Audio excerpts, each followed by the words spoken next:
This is Joe Bardwell at Connect 802. And here today to talk about 802.11ac and what is coming next after 11ac. And we'll start sort of reviewing some of the technology that underlies 802.11ac so we can see how that is being leveraged in some of the newer standards that are coming over the next, probably a year and a half to 2 years.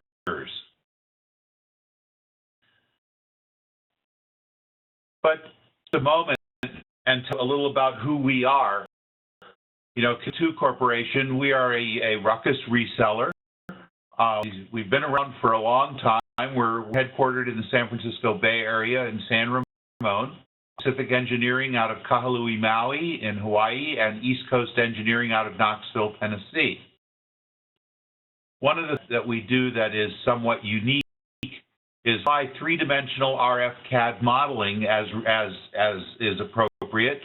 So we can design projects from AutoCAD drawings. We work with architects to put wire plans and RF designs in place while buildings are under construction. And we're the aspects of wireless data communications, both point-to-point building, vehicle, as well as the back-end services that are required to support user communities. And we've been doing this across the country for many years with many customers in all of the various market segments, particularly a lot of work with the Marine Corps and the Army, as well as school districts, and pharmaceutical, warehousing. We get it. Anything that we have done, we like Ruckus Wireless. We like the technology a lot. We do this work for customers that use other products. So we have a perspective on the Cisco and Aruba and Motorola and Meraki and Aerohive and the products that are out there. We read the Ruckus technology, and when Ruckus says it's the best Wi-Fi on the planet, we get it. It really does do a great job. And from a Ruckus perspective, service to talk about some of the differentiators and why we like Ruckus and what are the significant features in the Ruckus product line. That's what we're here to talk about today. But we're at your service. Contact us, sales@connect802.com, and we will get on the phone and chit-chat about any project that you've got. What about today? The fact that we have the new baby, 802. Well, it's a toddler now. 802.11ac is out there. When we presented introduction to 802.11ac webinars 2 years ago, and we're talking about what we thought would be coming next, I think the biggest, in terms of if we had talked 2 years ago about what was going to be happening with 11ac, I would have talked about Wave 1, the initial feature set, and then Wave 2, which included the multi-user MIMO, being able to transmit to multiple devices at the same time, and the advanced beam steering features in 802.11ac. I think there was a thought that 2 would enter the marketplace more quickly than it has. We're dominantly Wave 1 marketplace with a lot of the sexy 11ac features, particularly multi-user MIMO and standardized beam steering, yet to appear. But 11ac has met the objective of being the standard in the place now. And it's true for any standard, whether it's 11n or 11ac or any of the newer standards that we're going to talk about. What it says and what you get are different. 802.11n, when we first started talking about 802.11n, and the standard said 600 megabits per second. Well, yeah, with 40 megahertz channels and the short guard interval and 4 streams, and that never happened. 11N today is more like 200, 250. You could do better, but an 802.11n network often looks like 60 megabits per second of cell capacity, depending on how it's designed and how it's laid out. It's certainly not 600 megabits per second of capacity. AC, well, the standards say it could go up to 6.9 gigabits per second, but in today's wired infrastructure, if I'm going to hang an 11AC access point on the ceiling, it's going to be wired back with gigabit copper Ethernet going to the switch.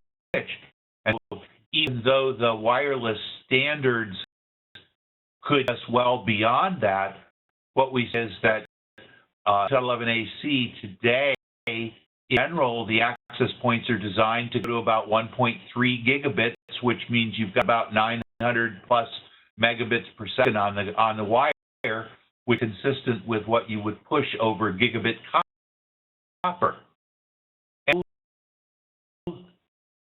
a proposal for how 11AC or any other standard for that matter, how above 1 gig. Do our buildings with fiber? Do we do parallel aggregate? Do switch aggregation with multiple gigabit Ethernet going to an access point? There are thoughts and discussions and proposals about how that might happen, but it hasn't happened yet. So with any of the standards that are going to evolve over the next few years, and including 802.11ac, that we've moved the bottleneck, 802.11b, G, even N. The bottleneck was not the physical infrastructure in the building, but in AC, it is theoretically reasonably possible that the access point could provide more throughput and capacity than the wire line that's in the building today. So going forward, always keep that as a caveat. That no matter how good the access point is, it can't do better than the cable. It's cabling it back to the switched infrastructure in the building. But 802.11ac as a technology, we can absolutely push a lot of data. And this iPerf test was just an old notebook computer that with an 11N notebook computer connected to an 11AC access point. And one that's definitely true, there's every reason to think this will continue to be true, is that 11AC, even is supporting an 11AC access point, even if it's supporting 11N clients, the radio in an 11AC access point is a more sophisticated piece of radio and electronics technology than necessary in an 11N access point. And their performance, even if your client base is 11N, an access point very likely will do better, even 11N clients, just because it's a more sophisticated piece of electronics.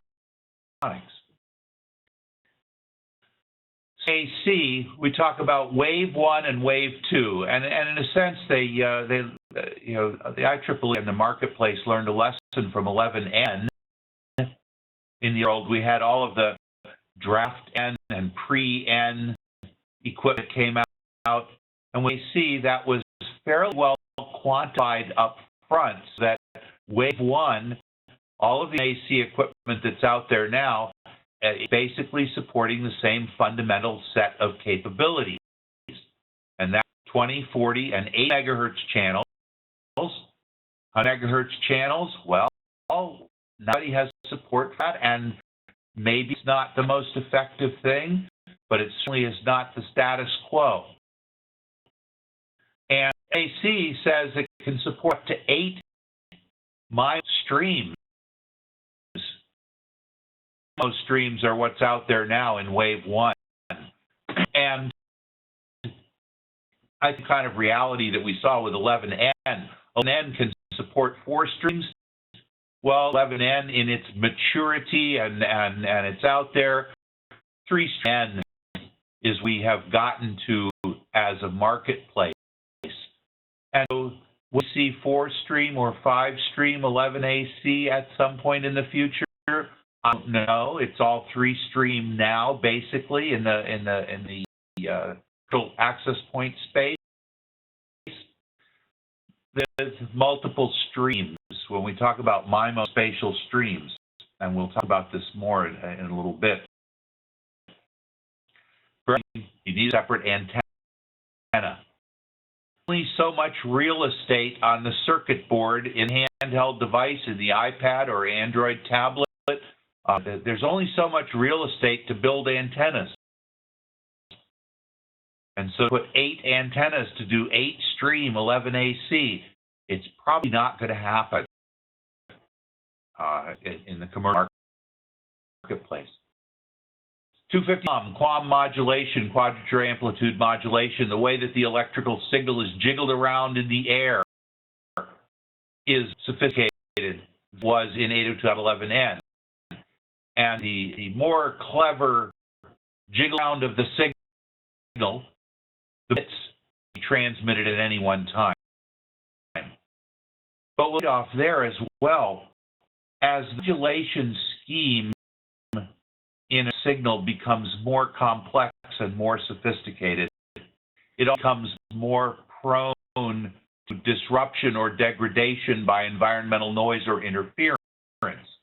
So in many environments, even the 11AC provides support for 256 QAM modulation. To achieve that in the world, and auto rate adjusting in an access point will shift the data rate back to a data rate that can be supported by the level of noise and interference in the environment. So we'll be able to always achieve that. Things that are enhanced in 802.11ac, and bottom line is, has done a really good job of meeting the expectations that it was intended to meet. That is true in 11AC is that unlike 11N, when you put 2 20 megahertz channels together and bond them together to create a single force channel, in 11AC, the bonded sub-channels don't have to be contiguous. They don't have to be right next to each other. And of 11AC, that is unclear to me right now, the degree of support that has. My take is that that has limited support and that bonded channels are adjacent to the fact that there are some unanswered questions for wave 2 of 11AC as to how much of the spec is going to be deployed in wave 2 11AC.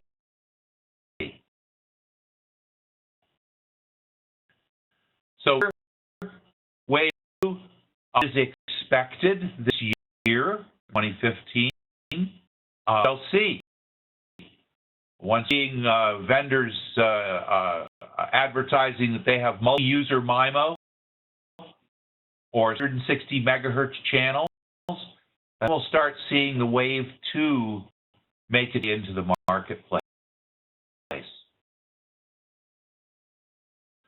If you're contemplating transition to 11N,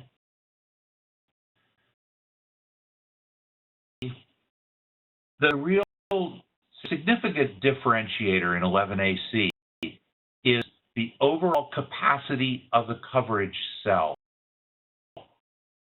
as to the actual throughput that any individual user will experience. We're going to go along that the data rates for 11AC and 11N are exactly the same. The 11AC has a couple of data rates that go beyond what 11N had to offer, and 11 the support for more spatial streams and wider channels, which could provide faster throughput for an individual user.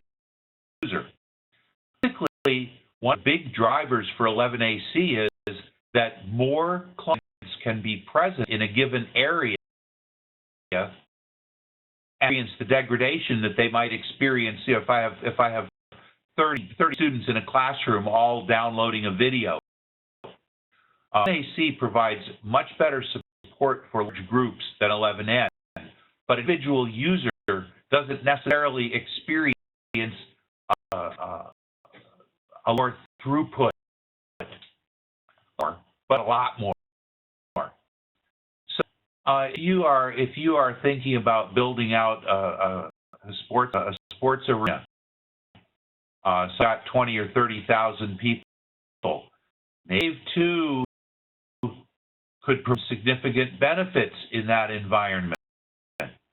Building out carpeted office, if we're building out warehouse manufacturing, we're building out education, space, user space, then Wave 1 is going to do a noticeably better job of providing support for large groups in those environments.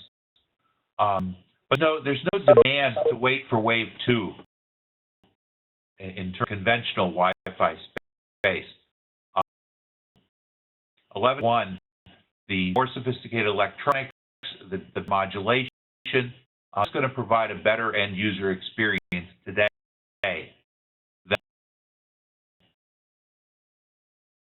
So one 11AC that is talked about and is coming in Wave 2, standardized beam steering and multi-user MIMO. It's got 802.11ac beam steering. Well, there's some beam steering out there now. Of course, Ruckus with the smart antenna array. Cisco has some beam steering capabilities, and but what makes beam steering different today than what is projected for 11AC Wave 2? That today devices do not participate in the actively in steering process. Access point use specific or vendor proprietary mechanisms to identify the location of a client the best they can, and to focus the signal where the client is. But this point has no real understanding of what the air looks like. 11AC beam steering is standardized to include what is referred to as a sounding protocol, where the client will then respond to the sounding, and access point have information about the channel that is not present in any 11N edition of beam steering. And the side note,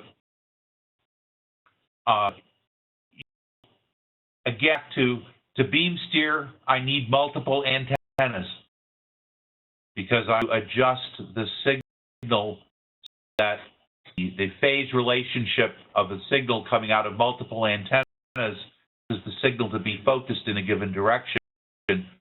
Certainly looking forward to see what comes out of the Ruckus space in Wave 2, because this access point already has 14 or 19 separate antenna elements to work with, as opposed to an access point where I've got some rabbit ears sticking up out of it. I can't put 14 antennas on a conventional access point. So AC beam steering is an optional part of the 11AC standard. So we will see. That is one of the things that we're going to keep our eyes on as 11AC Wave 2 comes into the marketplace. We have a question. Yeah. Any ideas on when Wave 2 is expected? Will it require replacement of Ruckus hardware, or will Wave 2 MIMO be supported with existing Ruckus devices? There any dates on anybody's roadmap, Janet, unless you have information that I don't have. but in general, we're looking towards later on this year or early 2016 to see things happening in the marketplace relative to Wave 2. And to be likely answer to the question of, is it going to be a hardware upgrade? I think the more likely answer is yes. I have a radio chipset that connects to multiple antennas in a way that can perform the beam steering in compliance with 11AC. I think that RUC's equipment is, from a manufacturing standpoint, they're certainly ahead of the game because they already have the basic form factor that has the multiple antennas and has the switching circuitry to control those multiple antennas. But Wave 2 with beam steering, multi-user MIMO, expectation is that is going to be a hardware upgrade, and from Janet and the comments that RUCK is actively testing their Wave 2 equipment in the headquarters at Ruckus right now. For happening later this year with Wave 2. If put for, and again, we're looking at a capacity referring to an auditorium with 2,000 people or sports stadium with 20,000 people. That's Wave 2 is going to make a big difference. In 30 people in the classroom or 60 people in 2 classrooms being supported by single AP, 120 people in 4 classrooms being supported by a single access point. Demand from the user community is low enough in the beginnings that I don't expect to see a big difference in user experience. Wave 2, a conventional classroom, carpet office, manufacturing, hospital, in that type of environment, I don't expect to see a huge difference. But in the large high-city user environment, yes, I expect to see a huge difference. So what steering does is the signal.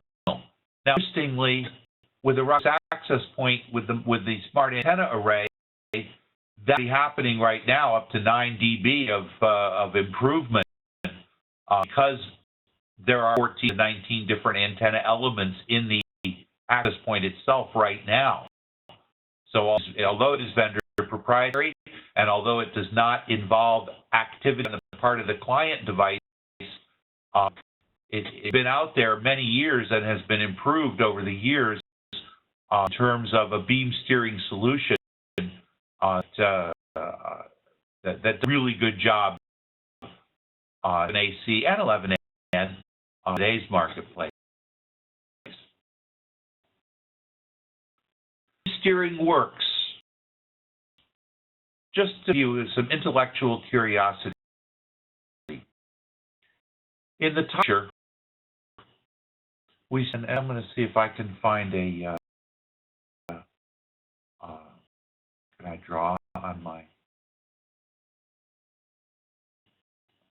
Oh yeah.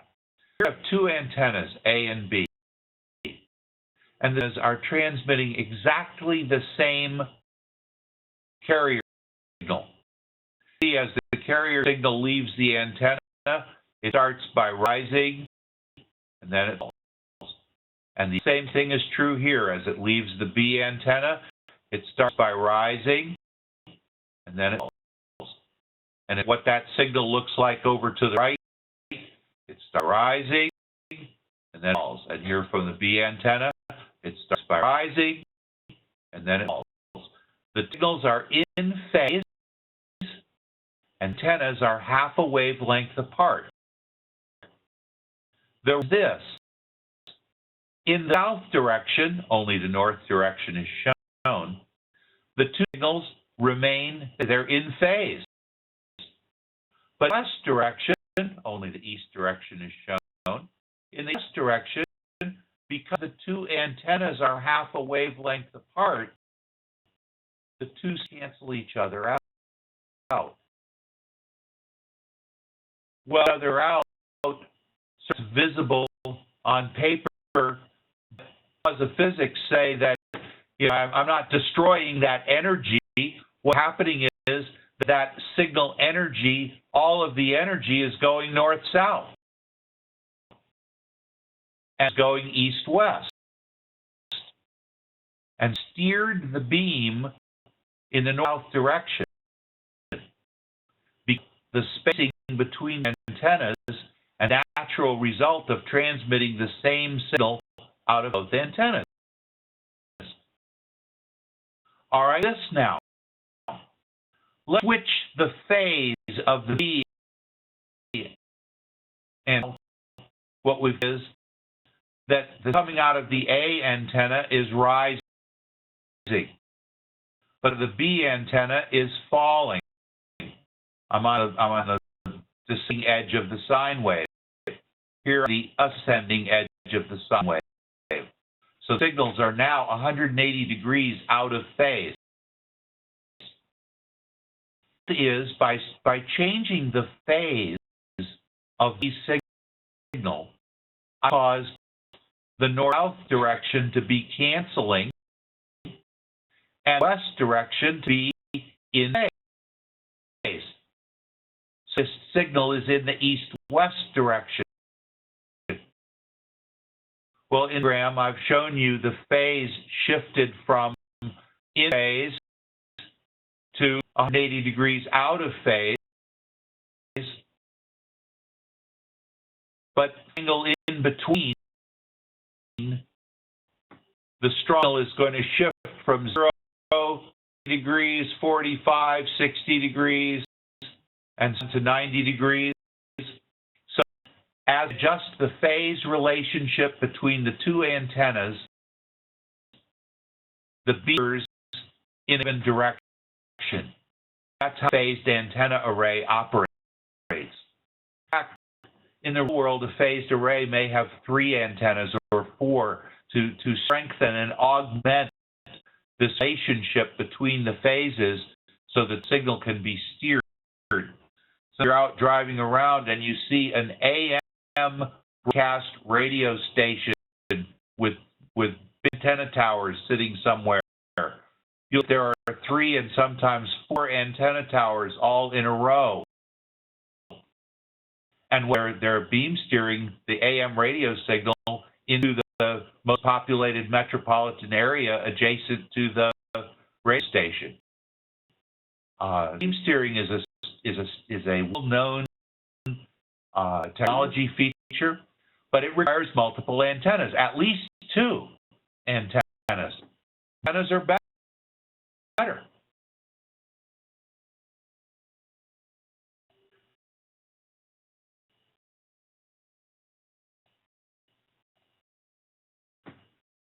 Another to be is patient in today's marketplace.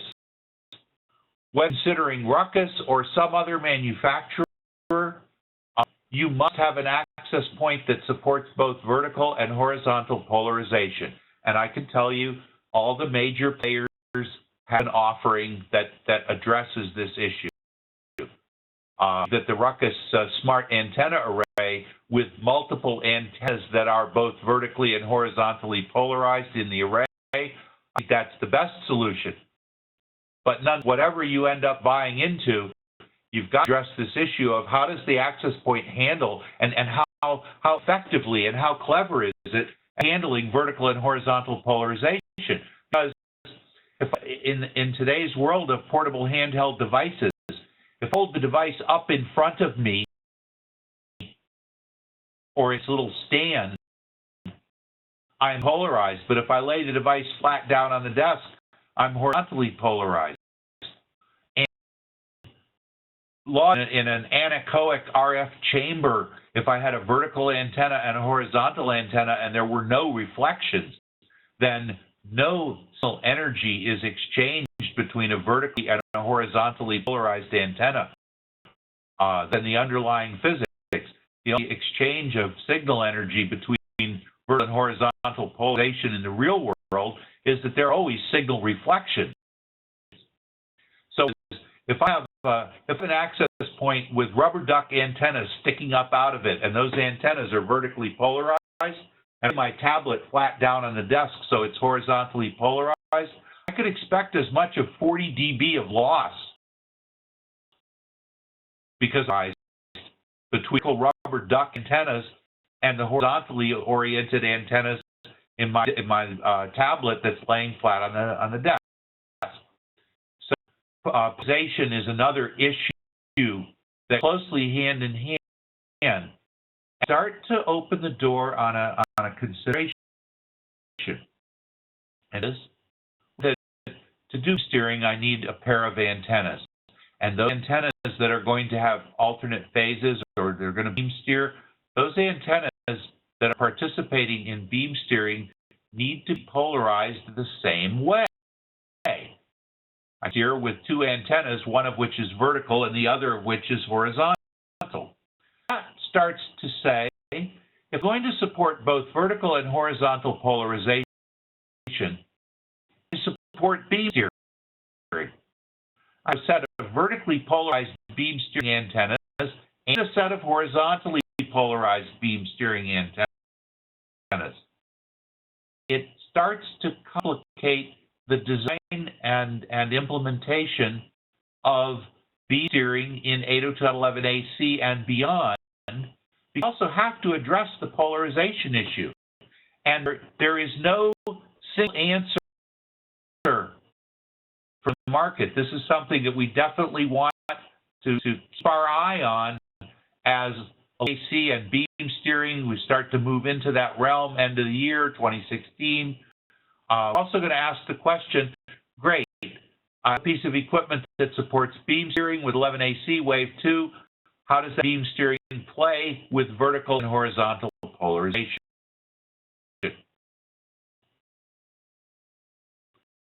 And that's this idea of how the design going to be handling of the polarization of the client's antenna and to beam steer to that antenna.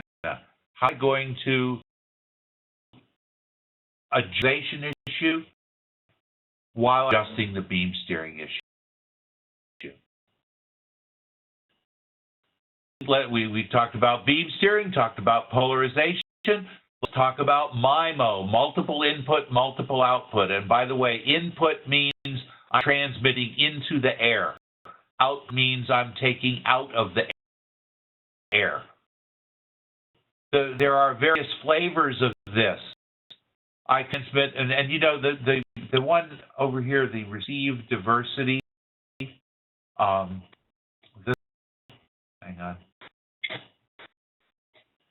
Receive with that old 802.11b and G access point with 2 or 3 antennas on it, where the client device is transmitting and the signal is bouncing around in the room. The signal is received by all antennas on the access point. An access point selects the one that has the best, the high quality signal, and so it has received diversity. This occurs because of a phase relationship, and we're going to talk about that. With the issue is that I have multiple transmitting antennas and multiple receiving antennas, and one on the transmitter just so happens. Let me look backwards. Remember 802.11b and G world, diversity said, I'll receive the signal from this one transmitter antenna. I'll receive it on all of my receiver antennas, and I'll select the one that has the highest quality signal, and I'll recover bits from that stream, ignoring the other one. And so there are techniques to combine the two together, but fundamentally, receive diversity says that there is a probability that one of my antennas is going to receive the signal with a higher quality than the other one. So, that transmitter antenna number 1 is going to be better received by receive antenna number X, and transmitter antenna number 2 is going to be better received by a different antenna. So that I transmit the 2 streams at exactly the same time, as of the separation of the antenna on the receiver can differentiate between those 2 streams because one of them happens to be received better than the other one. That's MIMO. The way it's based on the fact that signals bounce around. Sections have different lengths. So here, and it bounces off the top, and it comes over to here. The other part of the signal bounces off of here and comes over there. And I see the analogy that if I had people in a marching band here out on a football field, and they're all marching in step, the frequency of the carrier wave is the same. I'm transmitting on the same wide channel. Marching, step, step, step, and this one bounces off the side of the field here, step, step, step, step. Whereas this one continues a full step beyond, another step, step, step, and when they get back here, they're out of step. They're out of phase. Signals that are bouncing around in a room are the client device having taken different paths, when they arrive with different phase relationships. So let's look at this. Transmitting device, and here's an access point with 2 antennas. As an example, we'll imagine that it so happens that these signals bounced around the room, and this one bounced here, and it bounced over here, and then happened to bounce here, and bounce over here, and here the signals arrived basically in phase. The stick diagram, but suffice it to say that the majority of the signals happen to arrive in a constructive manner at the left-hand antenna. And if the antennas are a half a wavelength apart, it's not likely that the signals around in the room and they came over here. This one happened to be bad. And so I have the signal from the left-hand antenna, from the pick the A antenna. Now I'm going to I'm going to get the transmitter over, and forth between the slides so you can see it. Transmitter's on the left-hand side over here. I'm going to push it to the right. I push it half a wavelength. Well, push the transmitter to the right half a wavelength. We're going to imagine in our example that the connective arrival of signals now happens to be on the right-hand antenna.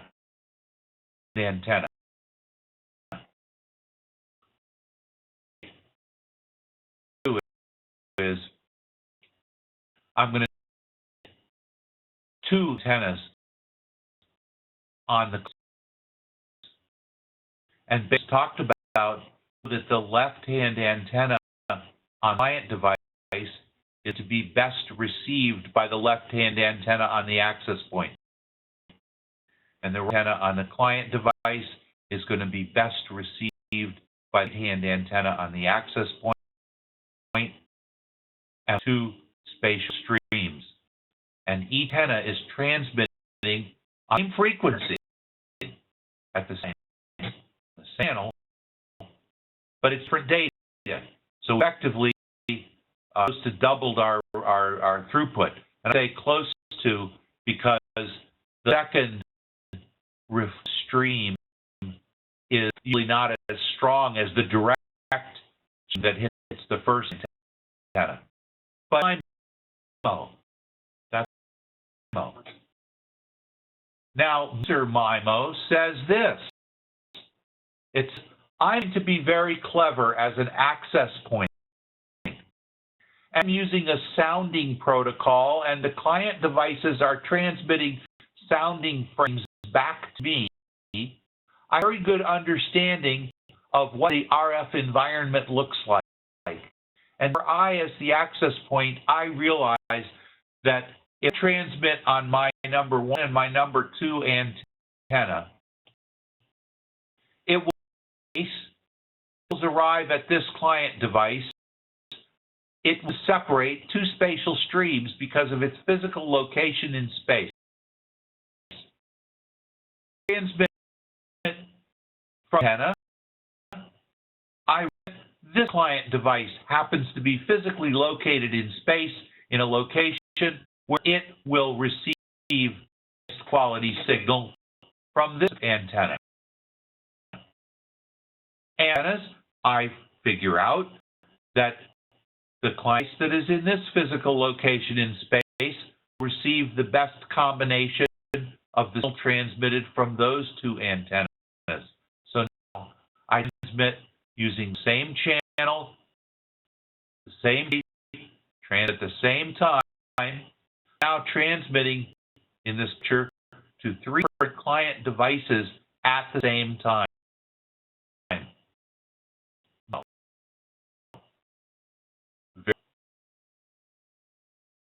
Antennas, and using them for, I'm transmitting the same signal out of these 2, knowing that they're going to arrive totally constructively over here, this over here, this one's over there. A couple of thoughts together, because when you think about things like beam steering and MO, if I'm talking about 2 antennas,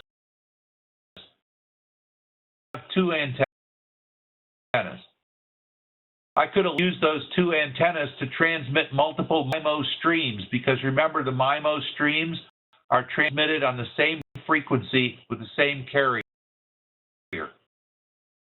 Beam steer using those 2 antennas, but I'm changing the phase relationship of the signal.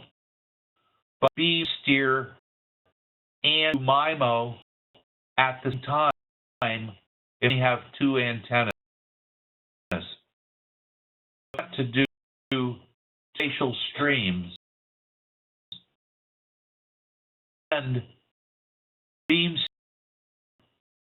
at a antennas, because an unit will I need 2 antennas to beam steer, and I need at least 2 antennas to do MIMO.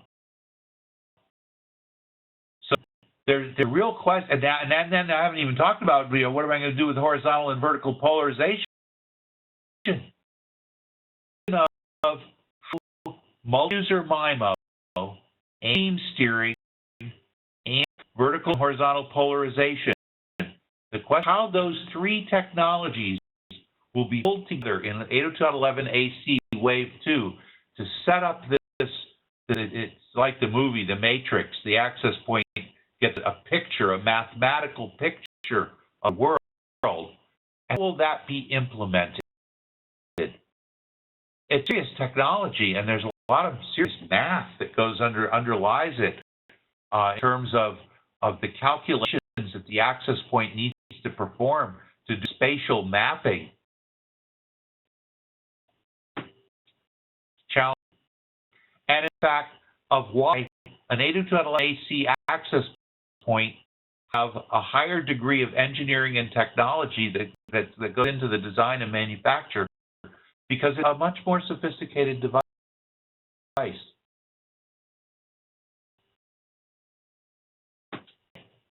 Cheers. In 802.11ac, that it's unclear as to the degree to which this is going to be implemented, although we see the start of it is out there a little bit. Wi-Fi Direct, and it's like sharing, except it's Wi-Fi data rates. And the implication is that you and I are both on the same Wi-Fi network, and we we're in an office environment and I'm sharing a file with you, or I'm Skyping with you, and we are within range of each other.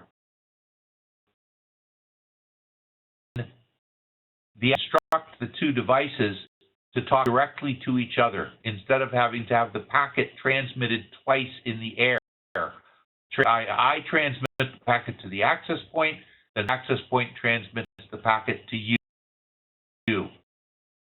What says, if all devices are smart enough, I just be told, transmit directly to you. Direct. It's an ad hoc Wi-Fi network because devices are still under the central control of the access point, but the point has recognized that device A and device B could transmit directly one to another, and that would cut the traffic down by half to devices because the packet would not have to pass back through the access point. The 211 AC capability that we see a little bit of it now in Wave 1 depends on the software firmware capability of the client device, because the 802.11 AC client device has to understand from the access point to transmit directly to a specific target. Okay. Moving into the realm of the channels and the control of the channels. Some of the things that underlie 802.11 AC and make it unique.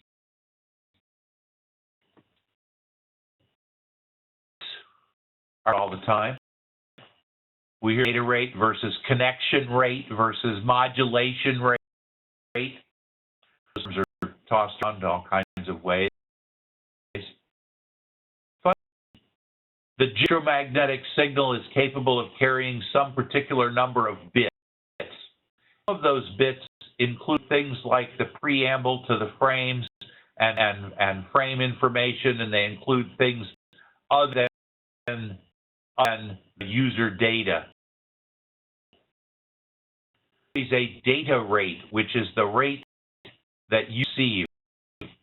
How fast is the Netflix movie downloading? How fast is your FTP going? The rate data is transmitted. And of course is very dependent upon the noise and interference in the environment, how many retransmissions are occurring, and so on. It's a variable. But to carry this, I need to have the carrier wave jiggle to a certain number of bits per second, and that is the connection rate. And it's called the rate, which you know, when they elect me as the supreme king of wireless standards, one of the things I'm going to do is say, look, if you say data rate, it's data. It doesn't mean bits. And connection rate, it means the bits that are in the air. So,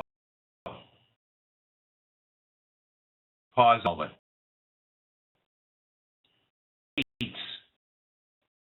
Are using a modulation coding scheme, or MCS, a modulation coding scheme index. Modulation coding scheme,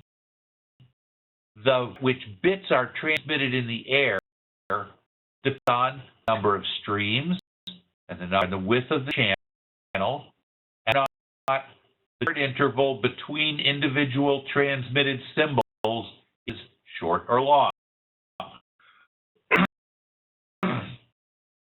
Guard, by the way, you know, I transmit an OS symbol, 48 or 52 narrowband adjacent channels. I transmit that out in the air. And the act of transmitting that takes a amount of time, a number of nanoseconds. And that receiver. And one of those transmitted symbols. and amount of time for you to receive the whole symbol. And now it has been received, you can extract bits from it. But at transmission, that symbol was transmitted out, and the signal reflected off the walls, and reflected off the ceiling, and reflected off the segments. And as you start to receive the symbol, in the meantime, you're starting to receive reflections of the same symbol bouncing off things. Now, bright note, each reflection reduces the power by 30, 40, 50, 60%, and it may not be significantly detrimental to you. However, transmitter, when I transmit a symbol, I then stop and wait to allow enough time for the signal reflections to die down so that when I transmit my next symbol, it's going to be clear that you're getting the start of a new transmission. And that's what the guard interval is all about. So in environment, automatic. It's saying the access point does, the client device does, it's part of the 802.11 chipset in all implementations. If the environment is quiet enough, I'll try the 400 nanosecond guard interval. And at work, I'll drop back to the 800 nanosecond guard interval. It's unfortunate that the MCS index table refers to this rate as data rate. It's actually of bits being transmitted in the air, which includes the preamble of the frame and the 802.11 header and the IP and TCP and the checksum at the end of the frame and so on. You are going to see somewhere between 50 and 75% of that data rate available to you to transmit TCP or UDP data. Okay. For an MCS index, a given spatial stream, it means a particular way of jiggling the signal, the modulation encoding scheme. A particular modulation scheme is going to be used. And simplest one, binary phase shift keying, BPSK, simply means that the carrier wave is transmitted, and at a given period of time, if it changes phase, that means I'm transmitting a binary 1. And if it doesn't change phase, it means I'm transmitting a binary 0. It's this noise-immune form of jiggling the signal around. As the jiggling of the signal gets more and more elaborate, of the symbol to carry more and more bits increases, but it also is more and more likely that the symbol is going to be corrupted. Okay, so what we see is this. MDX index 0, that means binary phase shift key, with a megahertz channel, I get 6.5 megabits per second of data rate, which translates to somewhere between 3 and 5 megabits of actual user data throughput. If 400 nanosecond guard interval, I'd go to 7.2. Remember, you're going to get 50 to 75% of that.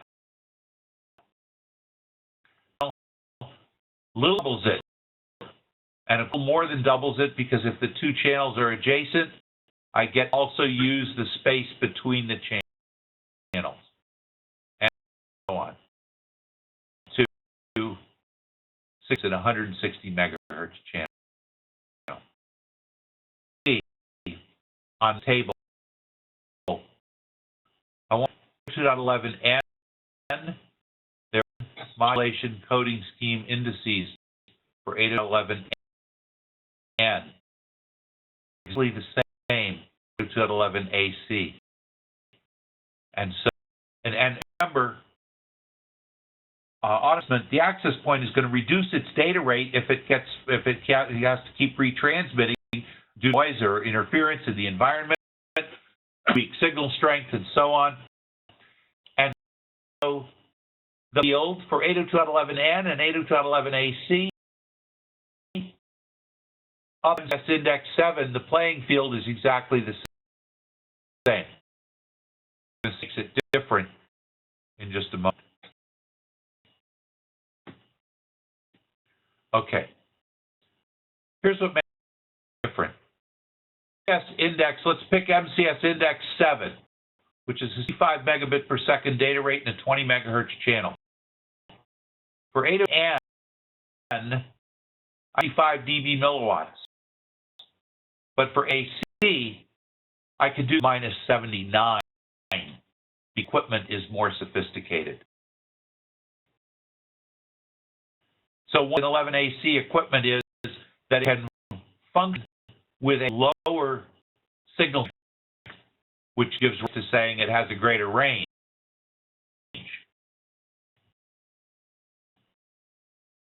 All right, from a point, things to be aware of is 160 megahertz channels,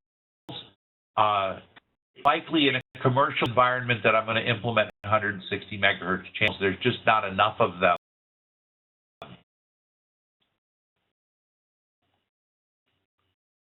See, the channels themselves have to be adjacent. They could be dynamically adjusted.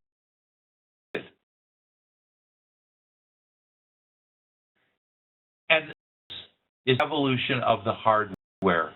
You know, we have the old channel 1, 6, and 11 rule that we learned. Well, it was back in the early days, in the early 2000s, and now it's a long time later, 9 years later, 802.11 AC comes in. We're at a point where the adjacent channel can almost be the motor channel, and the set can still recover the signal. 11 AC hardware is much more tolerant of noise than predecessors. So, modulation and capacity. The reason is this. The reality is that for 11N, I've got 90 megabits per second of available capacity from an 11N access point. In theory, I have more. There's reason to think I'm going to have at least twice the 11N capacity. The user will see a significantly greater throughput, but a lot more users can share the channel. That we're around 1,200 megabits per second AC through channel capacity now, and that's in part because no vendor has come up with a way to do more gigabit copper that's in the wall. That's the limit factor. Okay. Well, wave 2 is coming. We've talked about some key things to keep our eyes on, and gigabit copper in the wall is one of the limiting factors. Next, we're going to see is probably 802.11ax. This is great. If you haven't heard about 802.11ax, you're going to be the hit of the next cocktail party or tail party. The goal of 11AC was to support a large user density. The goal of AX is to higher throughput for each individual user.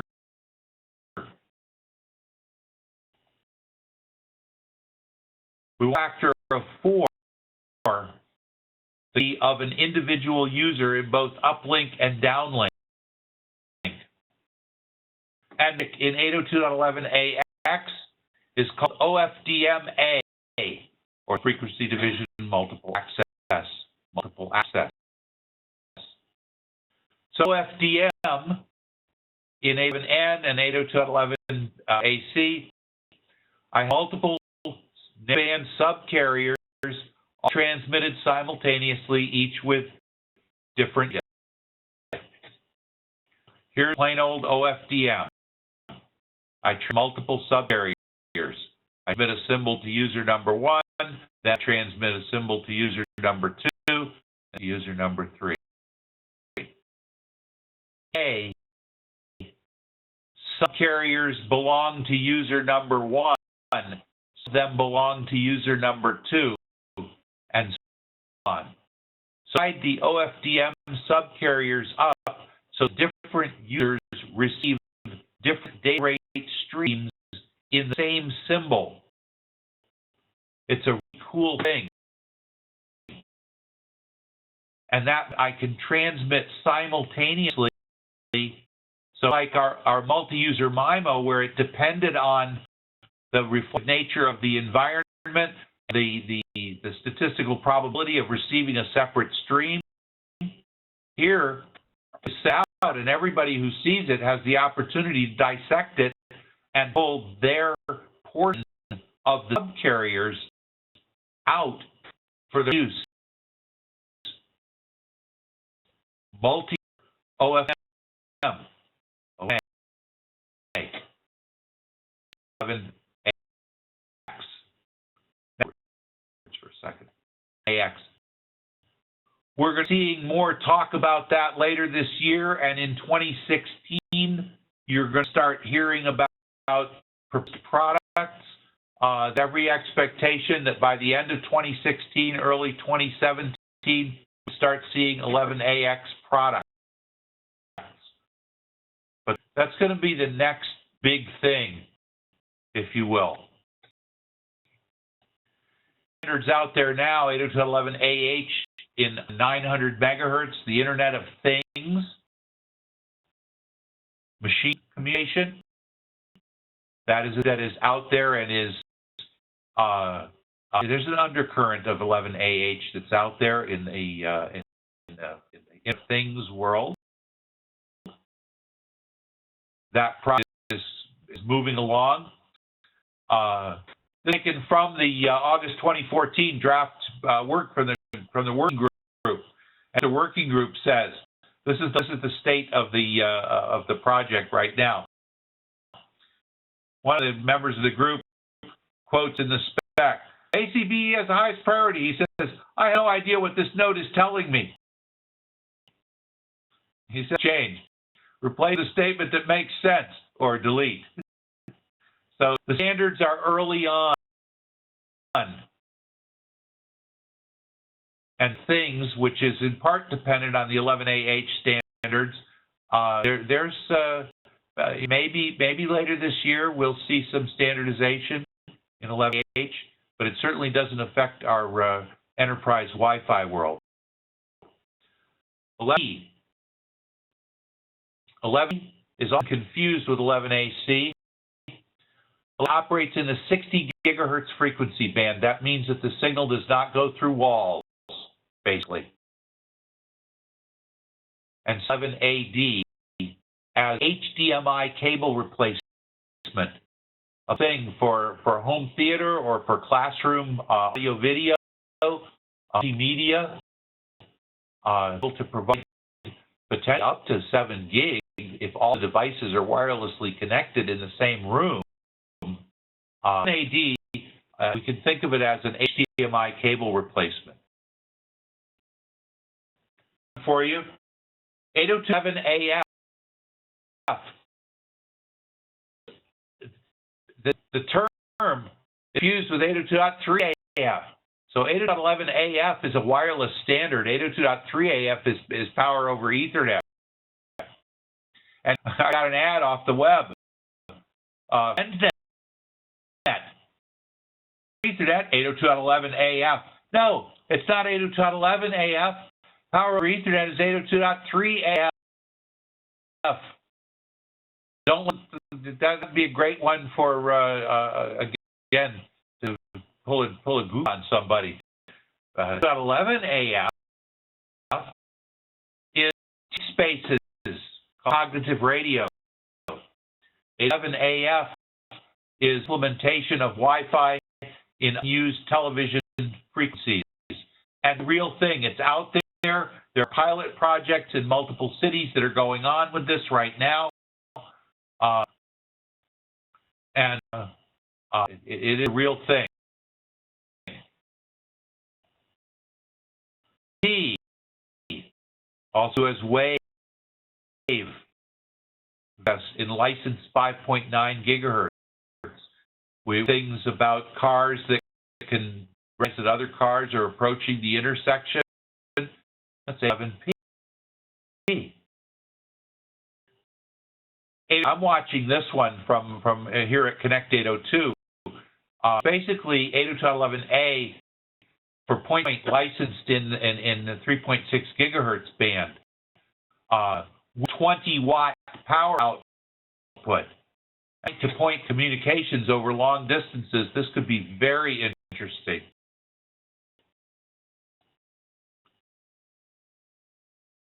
So remember, see, it's 11AD, it's not 11AH. Those are different standards, often used. Okay. So what do we take away? Well, what we want to take away is that what's coming next is 802.11ax.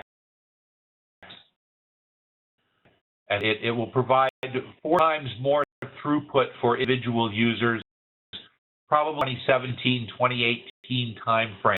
At that point, this is the point at which the early adopters of 11AC from last year, it's 4, 5, 6 years later, that we'll be thinking about, do we need the next forklift upgrade to 11AX 2018, 2019 time frame?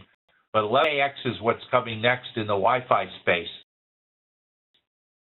11 is maturity right now. We remember that there's always the limitation of what the infrastructure is in the building. And if I have a bit copper in the walls, I'm probably not going to rewire an entire corporate campus if there's an 11AC product that supports 3, 4, 5 gigahertz of actual throughput. To be finalized, we're going to be able to answer that question before the end of the year. Finalized before the end of the year? I hope it is. We may see the beginning of products by the end of the year. I certainly hope so. But certainly by the end of this year, we will know where Wave 2 stands. And we'll know how much potential the products can actually realize and what's happening with multi-user MIMO. Remember that for any 11AC product and any 11N product, questions to ask relate to how do I do beam steering, and how horizontal and vertical polarization. Those are key questions in today's world of handheld mobile devices. And user MIMO comes in with Wave 2. The question is going to expand to say, how do you beam steering with multi-user MIMO? Because you've got antennas to do that. This brings us to the end of our discussion. There have been some good takeaways, and the slides are going to be available if you will send an email to Dave Kornreich at Connect 802. His email is drk, Romeo Kilo, drk at connect802.com.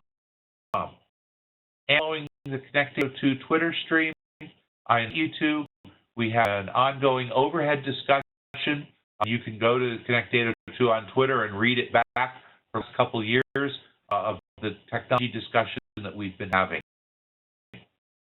And with that, I'll say well, and thank you for attending.